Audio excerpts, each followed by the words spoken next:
Hey everyone, and welcome to today's Explainer. Look, if you've ever stared at a math exam and literally felt your stomach drop at the sight of variables, powers, and equal signs, congratulations, you have a completely normal human pulse. Quadratic equations can feel like this dense, totally intimidating beast, but today, we're going to tame that beast. Based on our source material, which is a fantastic masterclass for Class 10 math students, we are breaking down this complex topic into a really manageable strategic toolkit. Okay, let's dive right in and equip you with absolutely everything you need to solve these equations with total confidence. Here's the agenda we're using to build your ultimate, exam-ready mathematical playbook today. We'll be unlocking Tool 1, the blueprint, Tool 2, the factorization play, Tool 3, the universal cheat code, Tool 4, the root scanner, and finally, Tool 5, reverse engineering. Let's get right to it. Starting things off with Tool 1, the blueprint. This is all about identifying the standard form. Now, you can't really solve a puzzle if you don't even know what the pieces look like, right? So our crucial blueprint here is the standard form, ax squared plus bx plus c equals 0. This is the foundation for literally everything we're going to discuss today. To truly be a quadratic equation, our source emphasizes two totally non-negotiable rules. First up, there has to be exactly one variable, so like x or y, but never both at the same time. Second, the highest power, or the degree of the equation, must be exactly 2. If that highest power is the 3, or if it's just a 1, well, it's not a quadratic equation. It absolutely has to be 2. But examiners, they absolutely love to play tricks. Take a look at this question straight out of our source material. Is y plus 1 over y equals 2 a quadratic equation? Well, at first glance, you don't see a power of 2 anywhere in there, do you? You see a fraction. It definitely doesn't immediately look like our blueprint. So, is it an imposter, or is it just wearing a really good disguise? Let's see how this transforms into our standard form using a super simple 3-step process. Step 1, clear out those tricky fractions by multiplying the entire equation by whatever is in the denominator. So, in our example, if you multiply everything by y, that y in the denominator cancels right out and the first y becomes y squared. Step 2, shove all your terms over to one side so the whole equation equals 0. Suddenly, we've got y squared minus 2y plus 1 equals 0. Step 3, check that highest degree, and would you look at that, it equals 2. The disguise is off and, yep, it is definitely a quadratic equation. Moving right along to Tool 2, the factorization play, specifically splitting the middle term. Think of this method kind of like calling a strategic play on a football field. It's all about finding the perfect mathematical match. The logic here is actually pretty elegant. Your first goal is to find two numbers that multiply together to equal a times c, so the first and last coefficients. Your second goal, those exact same two numbers must add or subtract to equal b, the middle term.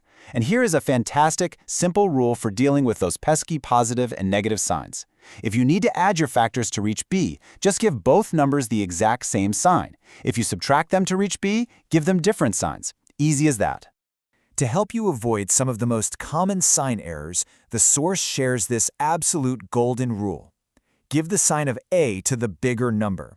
By applying this simple little rule of thumb to the larger of your two factors, you basically lock in the correct trajectory for your equation, which prevents a tiny little negative sign from completely derailing your entire solution later on. Alright, so once you have those two perfect numbers, here are the final mechanics of the factorization play. Step 1. Split that middle term b using your two brand new factors. Now you've got 4 terms instead of 3. Step 2. Group those 4 terms into 2 distinct pairs. Step 3, pull out or extract the common factors from each of those pairs, and this is really where the magic happens. You'll be left with 2 identical brackets. Step 4, just group those matching brackets together, set them to 0, and boom, you have found your final roots. Which brings us to Tool 3, the universal cheat code, also known as the quadratic formula.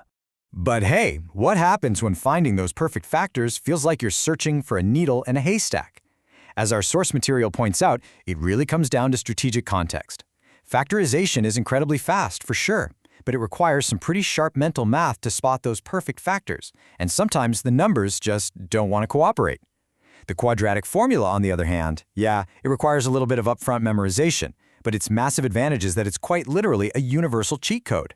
It works universally, every single time, on every single quadratic equation you will ever face. And here is that beautiful cheat code. X equals negative b plus or minus the square root of b squared minus 4ac, all divided by 2a. I know, it sounds like a complete mouthful, but it is a foolproof calculation. As long as you have your equations set up in that standard blueprint form we talked about, you just plug in your a, b, and c values, do some basic arithmetic, and a guaranteed answer just drops right out. No guessing required. Next up, Tool 4, the root scanner. This is where we start using the discriminant. Okay, what if I told you that you could actually peek at the nature of the answer before you even do all the heavy math? The discriminant, which is often represented by the Greek letter delta, is really just that little piece of the quadratic formula that sits right underneath the square root symbol. The calculation is just b squared minus 4ac. Figuring out just this tiny little snippet determines the exact nature of your roots, and you don't even have to solve the whole equation first. So here is exactly how this predictive power maps out. If your discriminant is greater than 0, so a positive number, your roots are going to be real and you're going to get two completely different answers. If the discriminant is exactly 0, your roots are real and they're perfectly equal. And if it drops below 0 into negative territory, well, the roots are not real simply because you can't take the square root of a negative number in the standard real number system. Let's actually focus on that 0 for a quick second. The source highlights this very specific, heavily tested scenario. When b squared minus 4ac equals exactly 0, your equation yields identical twin roots. Instead of two different answers, you get the exact same number twice. But here is a real insider tip for your exams. Examiners absolutely love using this specific scenario to hide an unknown variable, like k, inside the equation. The very second you see the phrase equal roots in a word problem, just set your discriminant straight to 0 and confidently solve for k. It works like a charm. Finally, we've arrived at Tool 5, reverse engineering. This is all about building equations straight from the roots. We spent this entire time finding the roots, right? Well, now we're going to flip the script and play the game in reverse.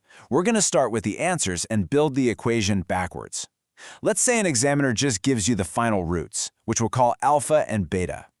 To connect those roots all the way back to the original equation's coefficients, you only need two critical formulas. First, you find the sum of the roots, alpha plus beta, which mathematically just equals negative b over a. Second, find the product of the roots, alpha times beta, which simply equals c over a. Once you have your sum and your product, you just drop them right into this master blueprint for reverse engineering.